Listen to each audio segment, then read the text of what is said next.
Bien, antes de empezar nuestro mensaje del día de hoy, quiero mandar un saludo a toda la gente que nos escucha en Bogotá, en Colombia. Hay una estación de radio que se llama Emisora Nuevo Continente, que transmite, a partir de ahora va a empezar a transmitir nuestros mensajes todos los domingos allá. Así es de que les mandamos un cariñoso aplauso mexicano a todos la gente en Colombia que nos escucha. Iniciamos la semana pasada esta serie que titulamos Redención Transformadora. Si estuvieron aquí la semana pasada, les dije que íbamos a escuchar las malas noticias. ¿Se acuerdan? ¿Sí? Y si no estuviste aquí, a lo mejor piensas, me salvé de las malas noticias, pero no, porque necesitamos hacer rápidamente un recordatorio, porque realmente se van a dar cuenta a través del mensaje cómo está íntimamente relacionado lo que vimos la semana pasada con lo que vamos a ver el día de hoy. Entonces, ¿qué vimos la semana pasada? Brevemente, hablamos de cómo Dios creó un universo perfecto, en perfecta armonía. El ser humano lo descompuso, ¿verdad? Y al permitir la entrada del mal, de la enfermedad, del pecado al mundo, y con esa entrada no nada más cayó en nuestra naturaleza, sino que se creó en nuestro corazón una especie de vacío, una ansiedad, algo que nos dice que esto no está bien, que algo está mal, que debería de cambiar. Nuestro corazón extraña la perfección con la que Dios creó todas estas cosas, ¿ah? Y el problema es que para tratar de llenar ese vacío o para tratar de calmar esa ansiedad,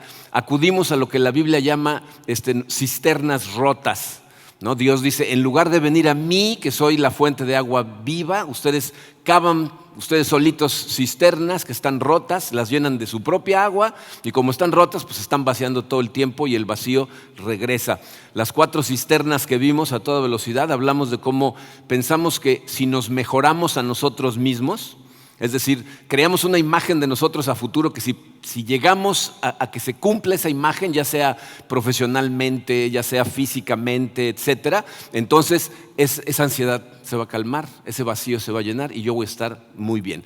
Pero lo que vimos es que no funciona, ¿verdad? Realmente nosotros, no importa cuánto mejoremos en todas las áreas de nuestra vida, ese vacío se mantiene ahí, esa ansiedad se mantiene ahí y entonces el vacío regresa. Vimos que la segunda cisterna es tratar de llenar ese vacío con otras personas, ¿verdad? Con pareja, con hijos, con amigos, ¿no? Pero hablamos de cómo, fíjense, los seres humanos hacemos terribles dioses, ¿no? Entonces, cuando tratamos de hacer de otra persona nuestro Dios, es como veneno para la relación con esa persona. Va a terminar por desilusionarte, vas a terminar enojado con esa persona o enojada con esa persona y entonces el vacío regresa. Vimos cómo la tercera cisterna era el mundo, que se ve de 2 formas. Uno, las cosas del mundo, ¿no? Hablamos de cómo las cosas tienen un efecto extrañísimo en nosotros, ¿no? Que te compras un celular nuevo y te sientes una mejor persona como por 2 semanas, ¿no?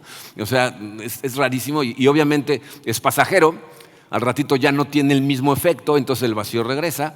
Y también vimos cómo el mundo significa abusar de los regalos de Dios, la gracia común, las cosas que están ahí para todos los seres humanos sin importar en qué crean. Pero cuando utilizamos esas cosas fuera de los límites de Dios, fuera de las indicaciones que Dios nos dio, y especialmente cuando los usamos para tratar de apagar esa ansiedad, entonces no funcionan y nos esclavizan. Porque funcionan temporalmente y entonces cuando pasa el efecto necesitamos más y más y más y más y al rato estamos esclavizados persiguiendo esas cosas. Y vimos una cuarta que es la religión. La gente que piensa que a través de actividades religiosas, la repetición de actividades religiosas va a calmar esa ansiedad, va a llenar ese vacío, ¿verdad? Pero lo estamos tratando de hacer nosotros solos, ¿no? Es lo mismo que la primera, nada más que con una vista piadosa, ¿no? Pero bueno, y les pregunté al final, o terminamos la semana pasada con la pregunta, ¿estamos fritos? La respuesta a esa pregunta, o sea, ¿estamos fritos por nosotros mismos? La respuesta es sí, estamos fritos, ¿ok? Pero hay una solución y eso es lo que vamos a estudiar esta semana. Vamos a darle gracias a Dios y vamos a analizar la solución. Padre, gracias, Señor, gracias por darnos un día más de vida. Gracias por haber comprado nuestra vida, Señor. Ese sacrificio tuyo en la cruz nos dio acceso a ti y en este momento, Señor, quisiera pedirte para cada persona que esté escuchando estas palabras, humildad. que podamos vernos reflejados en tu palabra, para que esa imagen, que a lo mejor en este momento lo que nos cause es dolor o que nos sentamos muy incómodos, tú la utilices, Padre, para transformarnos. Queremos ponernos en tus manos y pedirte que hagas lo que tengas que hacer en nuestro corazón para que seamos transformados. Te lo pedimos, Padre, en el poderoso nombre de tu Hijo Jesucristo. Amén. Bien, miren, la semana pasada iniciamos diciendo, hoy son las malas noticias. Hoy, escuchen bien, vamos a terminar con buenas noticias.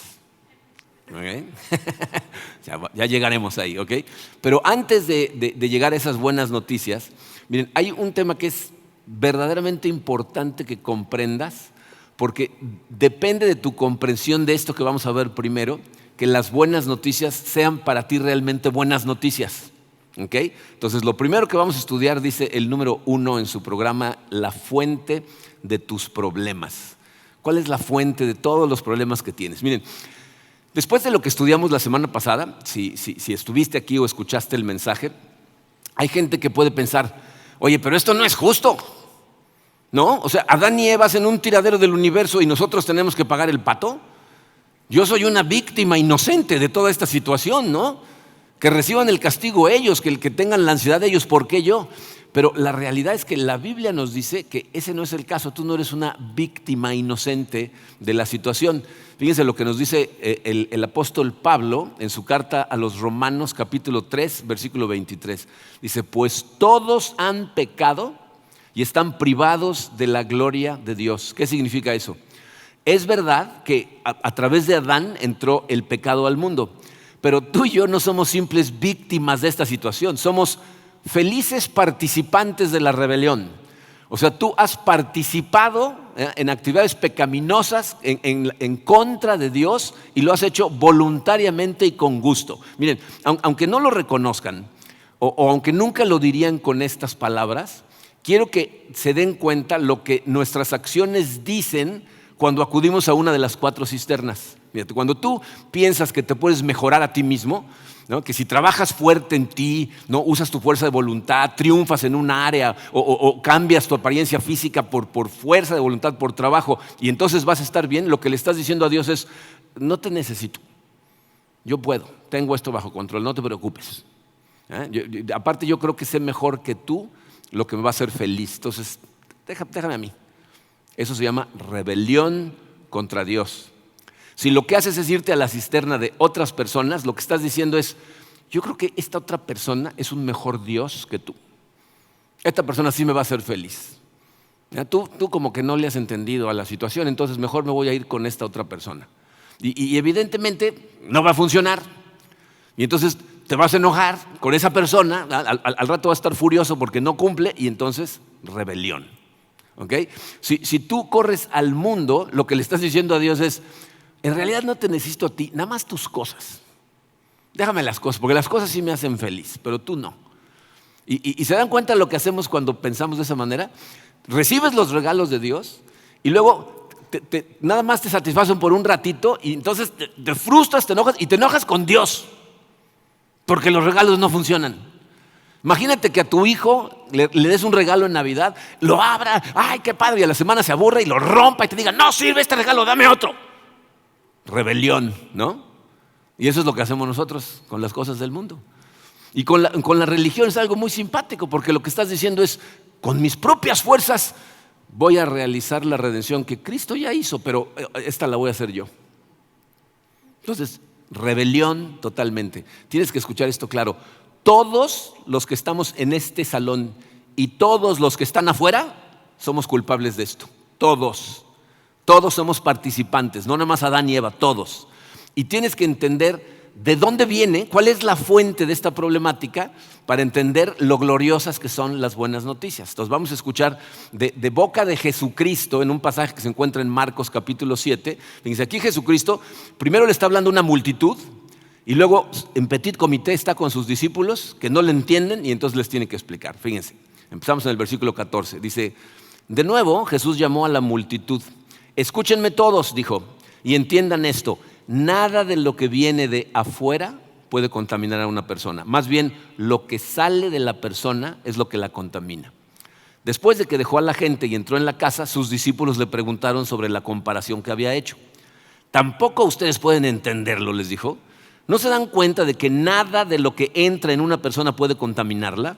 Porque no entra en su corazón, sino en su estómago y después se va a dar a la letrina. Con esto, y este versículo espero que les encante a todos, con esto Jesús declaraba limpios todos los alimentos. Gracias Dios por la cochinita pibil y el tocino. ¿Okay? Luego añadió, lo que sale de la persona es lo que la contamina, porque de dentro del corazón humano salen los malos pensamientos, la inmoralidad sexual, los robos, los homicidios, los adulterios, la avaricia, la maldad, el engaño, el libertinaje, la envidia, la calumnia, la arrogancia y la necedad.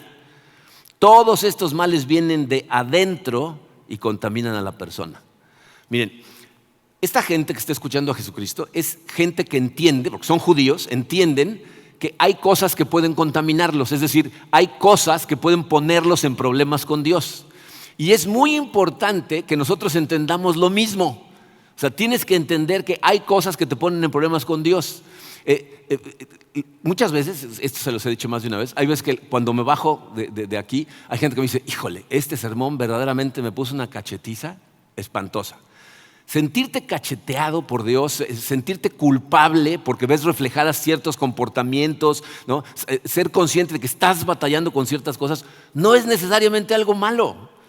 Es que el cirujano del universo está empezando una cirugía en ti para arrancarte cosas y liberarte de ellas. Muchas veces hace falta un poco de dolor en la confrontación. Y lo triste de nuestra cultura es que la cultura en la que vivimos ve el dolor como algo que hay que erradicar, que buscar la manera de que no duela inmediatamente.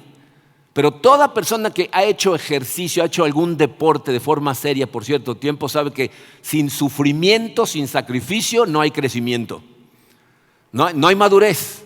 Hay cosas que van a doler y tienen que doler para que abramos los ojos y entonces podamos ser liberados de estas cosas. Entonces, Jesús le está hablando a gente aquí que entiende que pueden ser contaminados. Eso es importante. Porque hay gente que está sentada en esta sala que no piensa que puede estar contaminado, que oye los mensajes y dice, este es para el de al lado, esto no es para mí.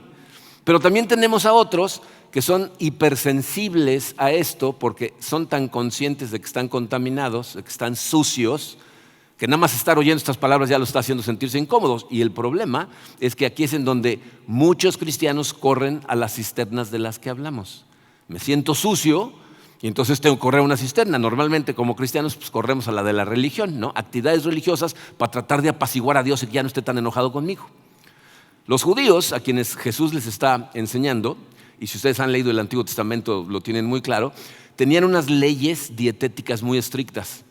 O sea, ellos creían que había cierta comida que si la comían, ¿no? o si no se lavaban de una manera especial, eso los iba a contaminar. Y lo que Jesús les está diciendo es, así no es como funciona. Lo que comes, al rato lo desechas, lo que te contamina ya está dentro de ti. Y miren, esto es algo que necesitamos entender todos, porque la mayor parte de la gente lo entiende al revés, lo ven en reversa. Fíjate, esas actividades que practicas que te causan vergüenza no son lo que te contamina, ya estás contaminado. ¿Me explico? O sea, participar en actividades pecaminosas no te hace un pecador. Eres un pecador y por eso participas en actividades pecaminosas. Ya lo traes adentro. Por eso tratar de ser una mejor persona externamente no funciona porque lo traes adentro. Lo que nos está diciendo Jesucristo, y es su primer espacio en blanco, es que la fuente de tus problemas es tu corazón. Está en tu corazón, tú eres el problema. Por eso la gente que nada más se anda cambiando de trabajos, de familia, ¿no? De iglesia, sigue con el mismo problema porque te llevas a ti mismo a donde vas y el problema eres tú. Tú lo traes adentro, no está fuera, está dentro de ti. Y miren, el problema, especialmente con la iglesia moderna, la iglesia occidental cristiana moderna, se ha convertido en un grupo de gente que acuden todo el tiempo a la cisterna de la religión, es decir, todo el tiempo están enfocados en los problemas externos. Dicen, yo tengo un problema de lujuria, yo tengo un problema de enojo, yo tengo un problema de flojera, ¿no? Y entonces lo que tratamos de hacer es modificar el comportamiento externo, sin darnos cuenta que el problema es un problema de corazón. Y no funciona porque lo que reina en tu corazón dicta tu comportamiento. Lo que reine, eso es lo que dicta tu comportamiento. Yo me he dado cuenta, a través de muchos años de trabajar con gente, como pastor y aparte muchos años como consultor trabajando con otras personas, que los problemas externos que tiene la gente generalmente esconden problemas bastante más profundos que tienen que ver más con cosas espirituales. Por ejemplo, se me he dado cuenta que muchos de los hombres que son flojos, yo trabajo especialmente con hombres, esto me imagino que se aplica igual para las mujeres, pero muchos de los hombres que tienen una flojera crónica, ¿no? O sea, que no empiezan a actuar, más que flojera, ¿saben qué tienen? Miedo. Les da miedo poner su cuerpo y alma en una tarea que si fracasan los va a hacer sentirse que no son nada. Entonces prefieren no hacer nada. Si tratamos de lidiar con la flojera, en lugar de lidiar con el hecho de que no confían lo suficientemente en Dios, jamás va a haber una transformación. Los hombres con lujuria, muchas veces no tiene que ver con lujuria. ¿Saben con qué tiene que ver? Con control y con enojo. Cuando se sienten que no tienen control de las situaciones, que todo está fuera de su control, o cuando alguien les hace daño, los hiere y se enojan, entonces piensan que la manera de desahogarse es buscar un encuentro sexual casual. O lo más común en nuestros días, acudir a la pornografía. Y piensan que un desahogo temporal en ese momento, eso es lo que los va a satisfacer, pero tiene más que ver con el control, con el enojo. Y nada más piensa en lo que estás haciendo con la pornografía. ¿Saben lo que es la pornografía? Es tomar a un ser humano que tiene mente, que tiene alma, ¿no? Que tiene espíritu, y deshumanizarlo, abusar de esa persona para mi satisfacción temporal durante un ratito porque estoy enojado o porque no tengo control sobre mi vida. Y desde luego, como no llegamos a la raíz del problema, cero transformación. Y lo que sucede es que la gente cae en un ciclo espantoso de estar tratando por fuerza de voluntad de cambiar mi comportamiento externo y luego llegar a la frustración porque poco a poco lo que está en tu corazón empieza a sacar otra vez su horrible cabeza y el pecado regresa. Miren, en la parte de atrás de nuestra casa es un jardín. Cuando recién nos cambiamos a la casa, tenía pasto, no sé cómo se llama, pero es ese pasto grueso, grandote. ¿Sí lo identifican? ¿No? Y entonces llegó un momento en donde Karina, vimos otros pastos más bonitos ahí en el vecindario, saliendo conmigo, dijo, hay que cambiarlo por este pasto que es más delgadito, más suavecito, más bonito. Y entonces le pedimos al jardinero, le dijimos, quita todo el pasto y compramos rollos del pasto ese suavecito, bonito, ¿no? Entonces quitaron todo el pasto, quedaba la pura tierra y trajeron rollos de pasto, lo regaron, lo abonaron, pum, ¿no? Lo cortaron muy bien y se veía precioso. Y como a los 3 o 4 días, ¿qué creen que pasó? Mira, muéstranos una foto por ahí. Mira, ¿alcanzan a ver? ¿Pueden ver el pastote verde en medio más grande que todo el demás pasto? Bueno, esa es una. Salieron como 50, ¿no? Y entonces llegaba el jardinero y podaba y todo se veía precioso durante como 4 o 5 días. Y ese pasto crece mucho más rápido que el otro. Y entonces, ¿saben qué empezamos a hacer Karina y yo? Lo empezamos a arrancar. Ahí nos veías en la mañana los dos, metíamos los dedos lo más profundo y ¡pum! Lo sacábamos con todo y raíz, ¿no? Se veía, ahora sí, ya, ¿no? Y ahí estábamos, ¿no? Dándole. Y como a los 4 o 5 días, ¡pum! Otra vez. Entonces yo le dije al jardinero, le digo, oye, pero si lo estamos arrancando de raíz. Me dijo, no lo estás arrancando de raíz. Me dijo, ese pasto verde más grande tiene su raíz conectada a un bulbo que está como a 10 centímetros de profundidad. Y todo lo que estás arrancando es un pedacito de raíz y al ratito del bulbo voy a sacar otro. Ese es tu corazón y tu pecado. Arrancas nada más lo que se ve, lo exterior, y al rato la horrible cabeza del pecado vuelve a salir, ¿no? Entonces, fíjense, esa es la cisterna de la religión, estar podando el jardín una y otra vez, ¿no? Otras personas usan la ruta de otras personas, pero ¿saben por qué es ese recurso? ¿Por qué vamos a él? Porque es la manera de buscar un culpable de lo que está pasando. Yo no soy el culpable de que no esté satisfecho y no sea feliz, el culpable eres tú, porque me tenías que hacer feliz. No te di el puesto de Dios. ¿Por qué no me estás haciendo feliz? Entonces, igual todas las cisternas, como le busques, lo que estás haciendo es cortar nada más de arribita o estar evadiendo la responsabilidad de tu falta de satisfacción porque lo estás tratando de hacer tú solo. Jesús lo que hace con este pasaje que acabamos de leer es destroza totalmente todos los argumentos que tengas acerca de quién tiene la culpa o de si puedes o no puedes hacerlo solo. Y lo que nos da es una lista, no sé si fijaron, pero da una lista de cosas que nadie puede forzarte a hacer más que tú. Nadie. ¿No? Y la lista empieza con algo muy interesante porque yo estoy convencido que de la primera parte de la lista se disparan todas las demás. Y se las vamos a poner de nuevo en la pantalla. Marcos 7:21 dice, porque de adentro del corazón humano salen los malos pensamientos. Dime, por favor, si alguien te puede forzar a tener malos pensamientos. ¿Alguien te puede hacer pensar cosas malas, agresivas, o cosas que no debía estar pensando? Y ya sé que hay gente que va a decir, no conoces a mi mujer, ¿no? O no conoces a mi esposo, no conoces a mi papá, no conoces a mi jefe, no, tú llena el espacio en blanco. ¿A quién? ¿No? Alguien más es culpable de mis malos pensamientos. La realidad, miren, tenemos que reconocer que vivimos en un mundo caído. Estamos de acuerdo todos en eso, ¿no? Y eso significa que no veo aquí bebés de menos de 2 años, por lo tanto, todos los que estamos aquí hemos sido traicionados, nos han mentido, ¿no? Alguien nos ha hecho algo que a lo mejor soñaste con atropellarlo con un camión, ¿no? O sea, todos aquí. Pero sé consciente de una realidad. Nadie controla lo que piensas más que tú. Nadie más. Dice, la Biblia nos dice que los seres humanos tenemos la capacidad de capturar pensamientos.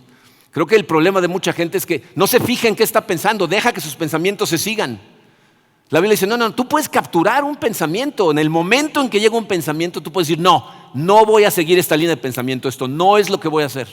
Miren, me gustaría tener el tiempo de explicarles el impacto que entender ese recurso ha tenido en mi vida. Áreas de mi vida en donde yo he dicho, esto no va a volver a suceder, no voy a pensar en eso, ni siquiera le voy a dar oportunidad al pensamiento. Y llegan, porque tú no eres culpable de los pensamientos que te llegan. Eres culpable de cuando los entretienes y tú mismo los andas buscando. Pero si en el momento en el que llegan, yo le dije un día a Dios, quiero hacer un pacto contigo para que esta línea de pensamiento nunca vuelva a tener lugar en mi mente. Y cuando lleguen, ayúdame. Y entonces cada vez que llega uno, inmediatamente cuando me doy cuenta digo, Señor, ayúdame a cumplir el pacto que hice contigo. Ayúdame a tener una mente pura, un corazón puro y a mantenerte a ti siempre en mi mente. Y nada más ese ejercicio hace que se vaya el pensamiento. Y al principio a lo mejor tienes que hacer eso 15 veces al día, pero llega un momento en donde ese pensamiento llega una vez cada 2 o 3 días.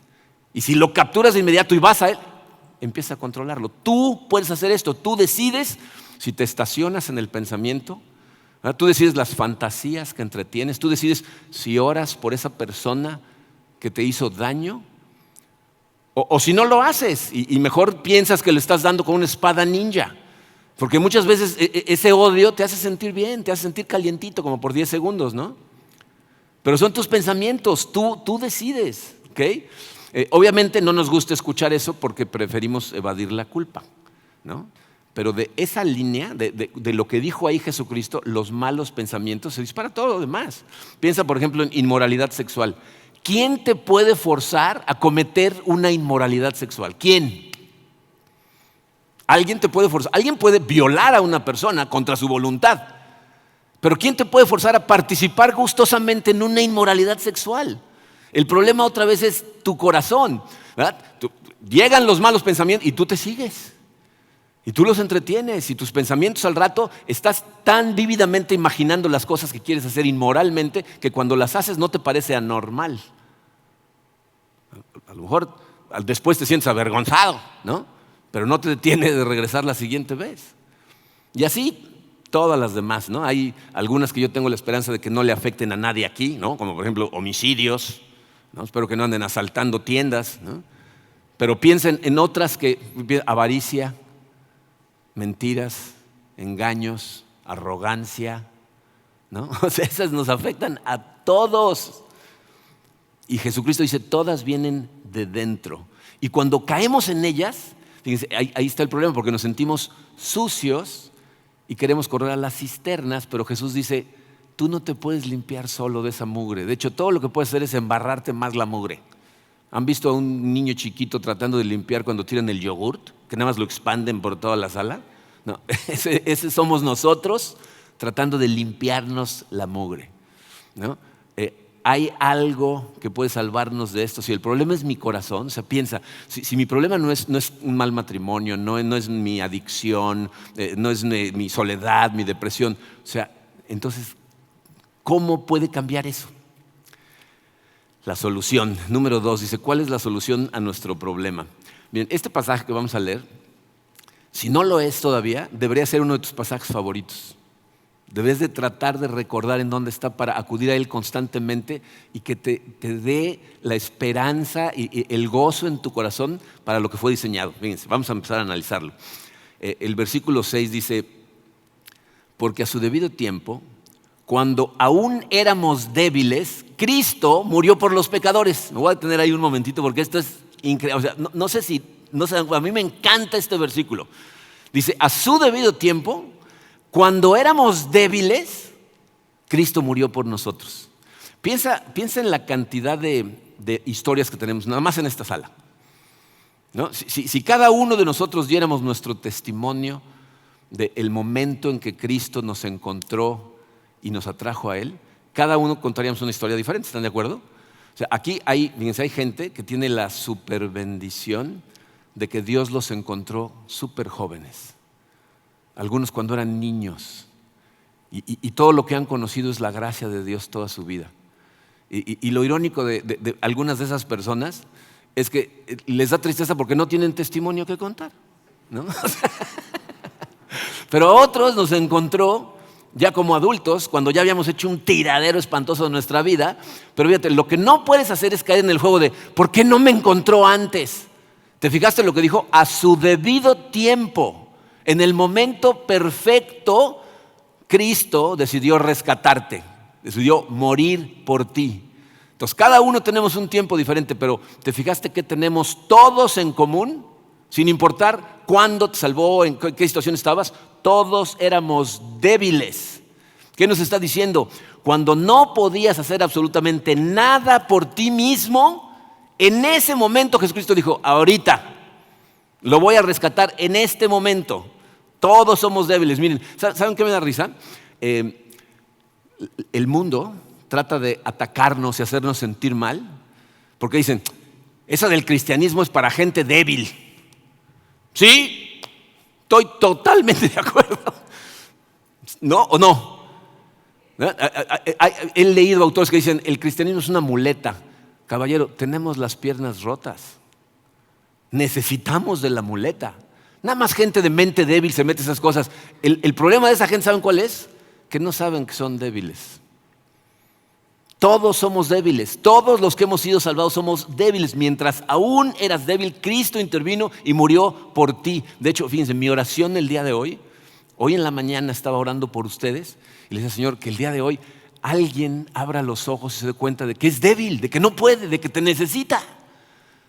Porque, ¿saben a la conclusión que llegué mientras estaba meditando en todas estas cosas? Dios ama a la gente débil porque es a la única que puede salvar. La gente que se siente fuerte no lo necesita, no lo busca, no se rinde a Él. Todo lo quiere hacer por sus propias fuerzas. Pero en cambio al débil Dios lo puede salvar y frecuentemente salva al más débil para avergonzar a los que se sienten fuertes. Fíjense lo de cabeza que está nuestro mundo. ¿Se dan cuenta cómo en nuestra cultura como que ven hacia abajo la debilidad? Pero Dios dice, no, en tu debilidad se perfecciona mi poder. Cuando eras débil, cuando estabas en tu debilidad más grande, Cristo decidió rescatarte. Y continúa el pasaje en el versículo 7, dice, es difícil que alguien muera por un justo, aunque tal vez haya quien se atreva a morir por una persona buena. Pero Dios muestra su amor por nosotros. Fíjense, nos está diciendo cómo es que Dios demuestra cuánto te ama. Dice, muestra su amor por nosotros en que cuando aún éramos pecadores, Cristo murió por nosotros. con mucha más razón, ahora que ya hemos sido justificados en su sangre, seremos salvados del castigo por medio de Él. Miren, este pasaje podríamos haber pasado todo un sermón nada más analizando estos versículos, porque son los bloques a través de los cuales podemos construir nuestra comprensión profunda del Evangelio, ¿no? Este Evangelio que no solamente termina en la justificación, ¿saben lo que es la justificación? O sea, el hecho de que Dios te pasa la justificación de Jesucristo. O sea, ahora te ve como perfecto, pero aparte termina en la reconciliación de tu relación con Él, que antes estaba rota y ahora está reconciliada. Es importantísimo que entiendas y recuerdes este pasaje, porque ¿saben qué? Me he dado cuenta que hay muchas personas que les cuesta mucho trabajo acudir a Dios cuando se tropiezan. Se avergüenzan a tal grado, ¿verdad?, que no pueden ni hacer una oración. Si tú estás luchando con sentimientos de culpabilidad por cosas que has hecho y te da incluso vergüenza acudir al trono de Dios, escucha lo que está diciendo Pablo. Fíjate cómo continúa, versículo 10. Dice, porque si cuando éramos enemigos de Dios fuimos reconciliados con Él mediante la muerte de su Hijo, mucho más ahora que estamos reconciliados seremos salvados por su vida. Y no solo esto, sino que también nos regocijamos en Dios por nuestro Señor Jesucristo, por quien ahora hemos recibido la reconciliación.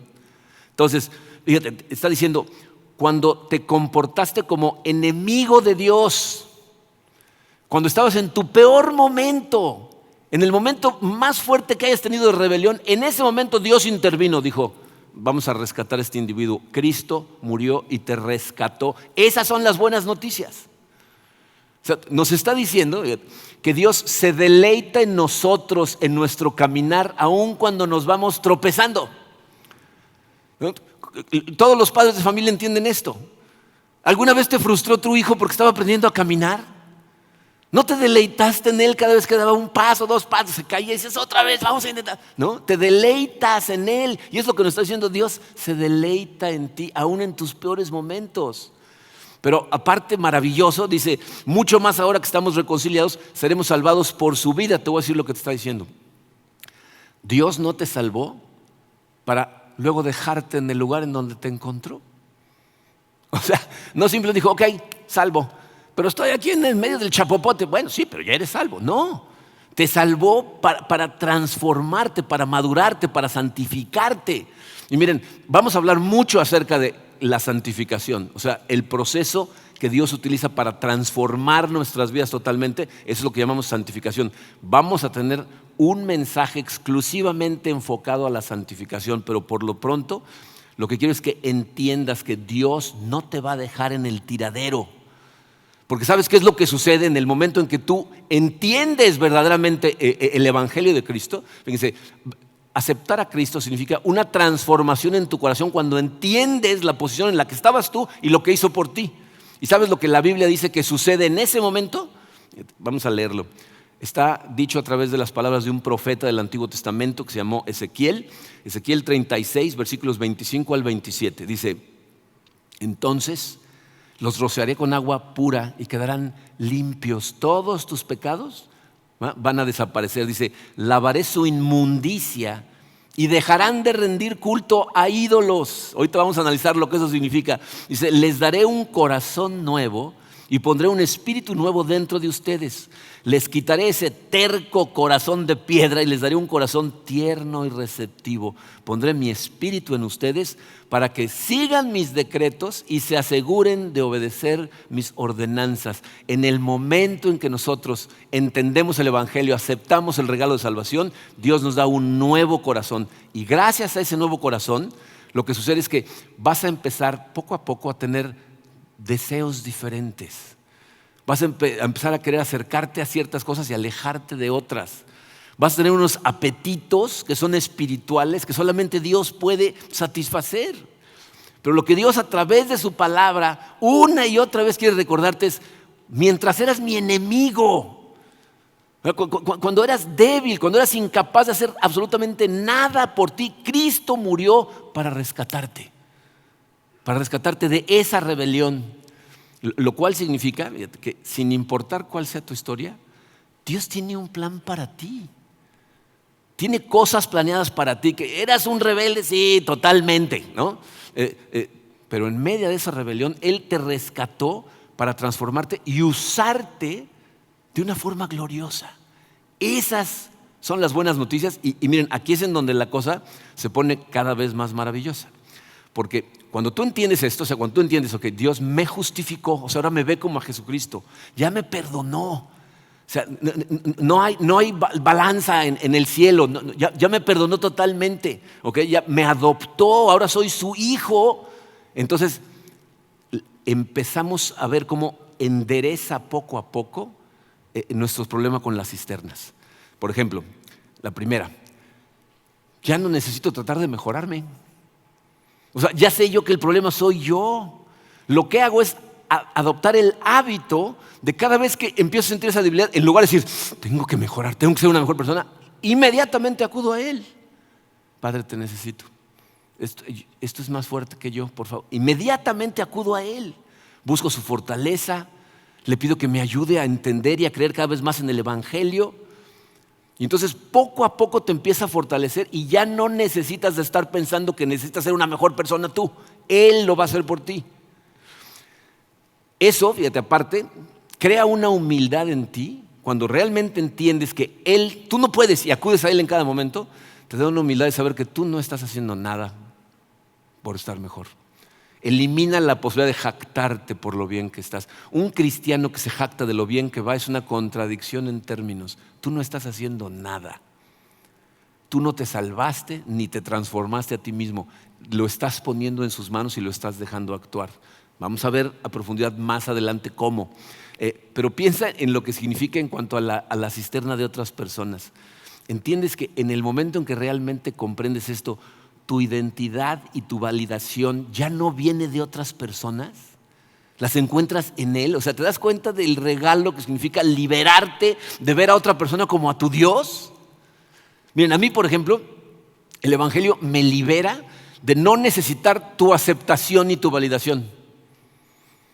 O sea, si yo estoy atado a la aceptación de la gente de la iglesia, entonces, en lugar de ponerme en comunión con Dios y decirle, dime exactamente cómo quieres que predique esto, y estoy en oración y estoy estudiando y veo lo que hay que decir, estaría pensando, ¿y si no les gusta? ¿Y si no regresan? ¿No? Y si de repente se vacía la iglesia y nadie quiere diezmar, esto a mí me libera. No te tengo miedo a ti, le tengo miedo a Dios. Pero ¿se dan cuenta de cómo los libera también a ustedes? O sea, cuando Dios te libera de recibir tu validación de otra persona, si estás casado, te libera para amar a tu pareja como es, para servir y amar a tu pareja, aunque tu pareja no te ame de regreso como tú lo estás esperando, porque tu plenitud viene de Dios. Te permite, fíjate, amar a tus hijos como son, en lugar de entender, de tratar de recibir tu validación de ellos. ¿Han visto a papás que van a los juegos de sus hijos a la escuela y están a la orilla de la cancha gritando y, ¡muévete! ¡Tira! ¡No! ¡Eres un tara! ¿Han visto eso? ¿Por qué creen que pasa eso? Porque su validación proviene de cómo se desenvuelve el hijo. Y si mi hijo se ve mal, pues yo me veo mal.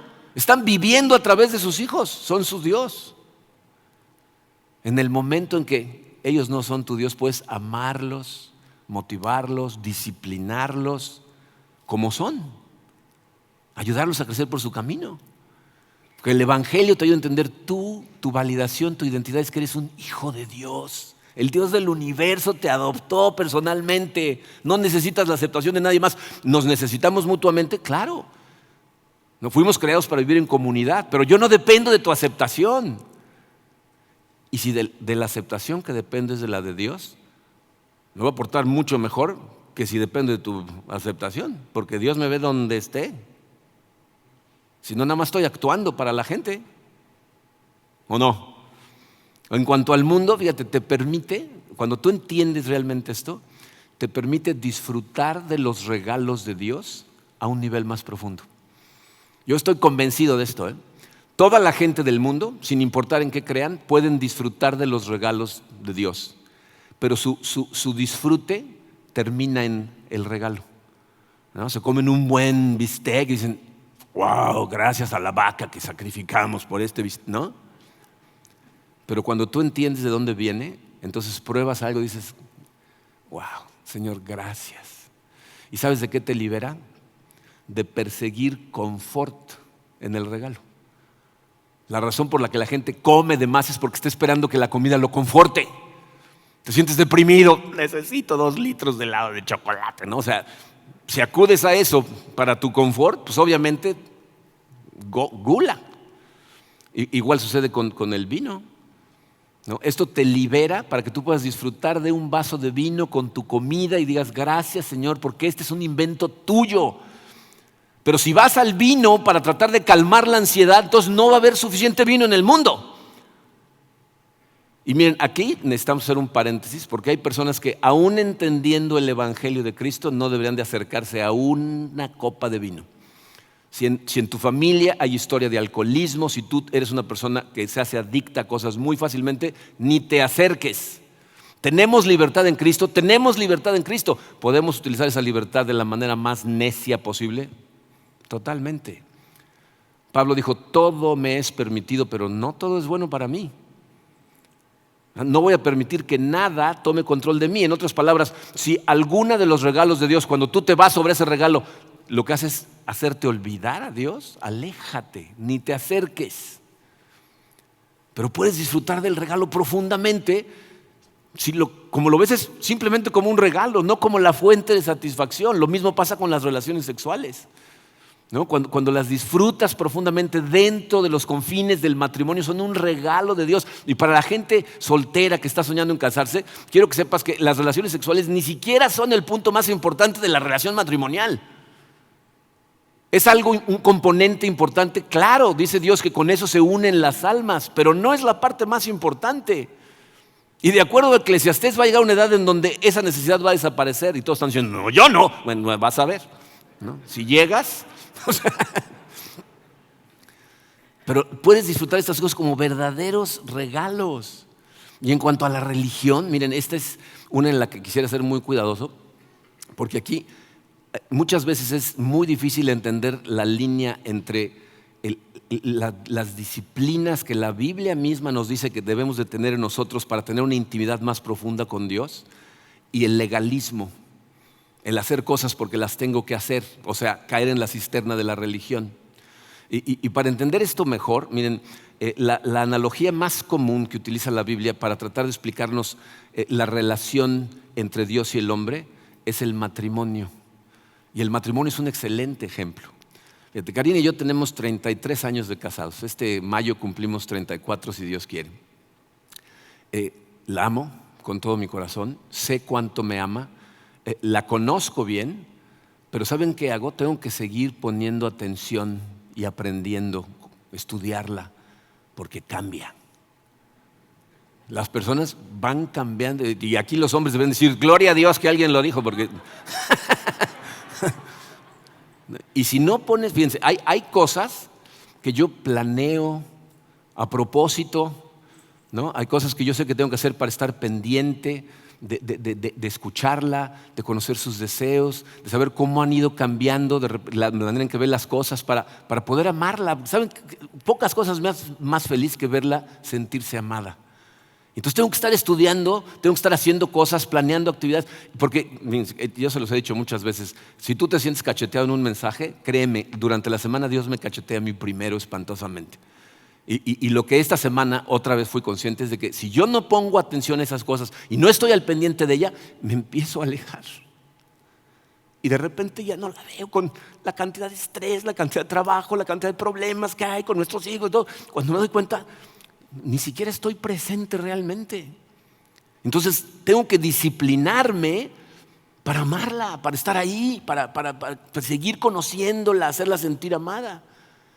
Pero ¿tú crees que hacer esas cosas me hace sentir que tengo que trabajar todo el tiempo para estar teniéndola contenta? Es algo que hago por amor, porque la amo y porque sé lo que me ama. Y exactamente igual funciona con Dios. No vamos a leer la Biblia nada más porque tenemos que leer, a ver cuántos capítulos me tocan hoy, ¿no? A ver, voy a orar 15 minutos. ¿Cuánto llevo? ¿No? O sea, esa es tu actividad. No vas ahí para tratar de ver qué tiene para ti, para ver de qué te va a hablar. Miren, este año, la verdad, Dios me dio una bendición maravillosa con un devocional que estoy llevando personal. Y no saben la cantidad de veces este año que veo mi devocional y luego se lo enseño a Kyle y le digo, mira de lo que me habló el devocional. Me dice, no es posible. O sea, parece como que Dios está al pendiente, ¿no? O sea, pero ahí es cuando lo ves trabajar en tu vida, cuando realmente, consistentemente, porque quieres escuchar de Él, porque quieres estar más cerca, porque quieres sentir su amor, estás yendo a Él y haces todo lo que haces para tener esa intimidad con Él. No para que te salve, ya te salvó. No para que te ame, ya te ama. Todo lo que te puede amar te ama. Entonces no hay nada que yo pueda hacer que haga que me ame más, ni menos. Entonces me libera del legalismo, de la rutina que convierte la lectura de la Biblia en la lectura del periódico. Me libera para relacionarme con Él y disfrutar de su relación y disfrutar de su amor y de su perdón y de su justificación. Y esa es la motivación para todo, para matar al pecado en mi vida, o sea, para tenerle odio al pecado en mi vida, es eso. ¿No? Para capturar diariamente esos pensamientos, para conocer mejor su palabra, para querer hacer la vida en comunión con su gente. Esa es la motivación. Entonces, ¿cuál es la solución a nuestro problema? Su último espacio, el Evangelio. La comprensión profunda de lo que verdaderamente Jesucristo vino a hacer, porque ninguna otra cosa funciona. Si tú no entiendes que en tu peor momento, cuando peor estabas, decidió rescatarte, no vas a darte cuenta de lo maravillosa que es esa noticia. Yo no tuve que hacer nada, no tuve que portarme bien, no tuve que ser mejor en nada. Él, por amor, me rescató. Gloria a Dios, soy libre de toda la esclavitud, a todas las cisternas, porque Dios me rescató. Fíjense, empezamos estudiando Romanos 3:23, pues todos han pecado y están privados de la gloria de Dios. ¿Se han fijado cuál es el siguiente versículo después de ese? El 24 dice, pero por su gracia son justificados gratuitamente mediante la redención que Cristo Jesús efectuó. Ya sé que están pensando, pues ¿por qué no empezaste por ahí? Hubiéramos terminado en 5 minutos, ¿no? O sea, estamos perdidos, privados de la gloria de Dios, pero por su gracia fuimos justificados gratis por la redención que Cristo Jesús efectuó. Las buenas noticias, ya estás justificado. ¿Pusiste tu fe en Cristo? Dios te ve como si estuviera viendo a Jesucristo, con esa perfección. No hay pecado, no hay condenación. ¿Pero qué significa eso? ¿Que ya nuestros caminos están derechitos y ya no voy a volver a caer? Tristemente, no. Porque empieza el camino de santificación, que es un largo camino que dura el resto de tu vida. Es tan largo que todavía nos faltan muchas semanas para entender el proceso de transformación, pero lo primero que tiene que suceder es una respuesta de tu parte a la comprensión del Evangelio que vamos a estudiar la semana que entra. Vamos a orar. Padre, no hay manera, Señor, de agradecerte el sacrificio que hiciste por nosotros en la cruz. No hay forma de que podamos pagar ni en lo más mínimo, Señor, ese sacrificio que cuando nosotros estábamos como tus enemigos, muchas veces levantando el puño contra ti, tú en ese momento decidiste rescatarnos del tiradero en el que estábamos y liberarnos de la esclavitud a todas estas cisternas que lo único que causan en nosotros es un vacío más profundo y frustración y enojo y problemas con la gente a nuestro alrededor y una vida exhaustiva. Gracias por la libertad que compraste para nosotros. Ayúdanos a entenderlo verdaderamente. Ayúdanos a disfrutar de esa libertad, Señor, y de aprender a vivir esta vida verdaderamente tomados de tu mano para no caer en esos ciclos descendentes tan horribles en los que luego caemos. No nos dejes perdernos, Señor. No nos dejes engañarnos a nosotros mismos y correr a las cisternas, ni nada más ponerles la etiqueta de que te estamos siguiendo a ti. Ábrenos los ojos. Ayúdanos a vernos claramente como tú nos ves.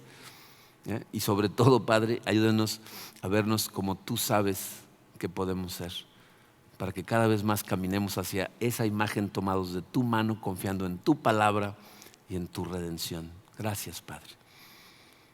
En el nombre poderoso de tu Hijo Jesucristo. Amén.